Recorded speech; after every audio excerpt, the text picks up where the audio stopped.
আমাদের এই প্রতিযোগিতায় অংশগ্রহণ করার জন্য আপনাকে স্বাগত। ওয়ালাইকুম আসসালাম ওয়া রাহমাতুল্লাহি ওয়া বারাকাতুহু। আপনি কি প্রশ্নের উত্তর দেওয়ার জন্য প্রস্তুত? আলহামদুলিল্লাহ, আমি প্রশ্নের উত্তর দেওয়ার জন্য প্রস্তুত। তাহলে মূল পর্বে যাওয়া যাক। আচ্ছা বলুন, আমাদের প্রথম নবীর নাম কি? আমাদের প্রথম নবীর নাম হযরত আদম আলাইহিস সালাম। দ্বিতীয় প্রশ্ন, কোন নবীর সময় প্লাবন হয়? হযরত নূহ আলাইহিস সালামের সময় প্লাবন হয়। উত্তর সঠিক। তৃতীয় প্রশ্ন, কোন নবী তার সন্তানকে জবেহ দেওয়ার জন্য প্রস্তুতি গ্রহণ করেন?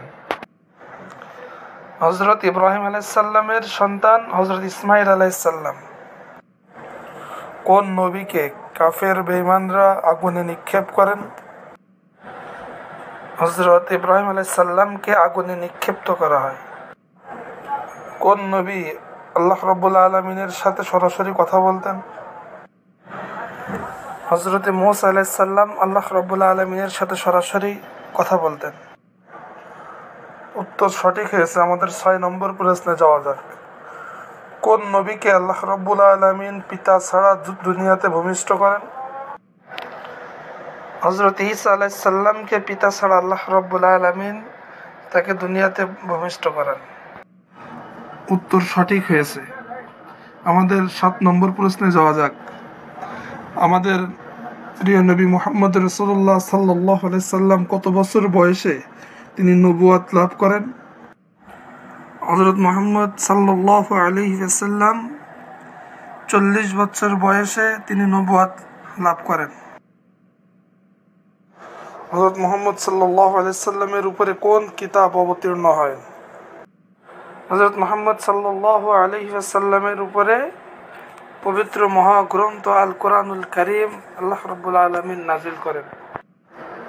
হযরত মুহাম্মদ সাল্লাল্লাহু আলাইহি ওয়াসাল্লামের প্রথম স্ত্রীর নাম কি? হযরত মুহাম্মদ সাল্লাল্লাহু আলাইহি ওয়াসাল্লামের প্রথম স্ত্রীর নাম হযরত খাদিজাতুল কুবরা রাদিয়াল্লাহু তাআলা আনহা। উত্তর সঠিক হয়েছে। আজকের সর্বশেষ প্রশ্ন, 10 নম্বর প্রশ্ন। রাসূল করিম সাল্লাল্লাহু আলাইহি ওয়াসাল্লাম কত বছর বয়সে আল্লাহ রাব্বুল আলামিনের দিদার লাভ করেন? রাসূল করিম সাল্লাল্লাহু আলাইহি ওয়াসাল্লাম 63 বছর বয়সে তিনি মহান আল্লাহ রাব্বুল আলামিনের সহিত দিদার লাভ করেন। শুকরিয়া, আপনি 10টি প্রশ্নের উত্তর দিতে পেরেছেন, সেজন্য আপনাকে অসংখ্য ধন্যবাদ। আপনার সাথে আবার দেখা হবে পরবর্তী কোনো পর্বে। আপনার সাথে দেখা হবে ইনশাআল্লাহ। আপনাদেরকেও শুকরিয়া যে এই সুন্দর আয়োজন আপনারা করেছেন। আপনাদেরকেও অসংখ্য ধন্যবাদ।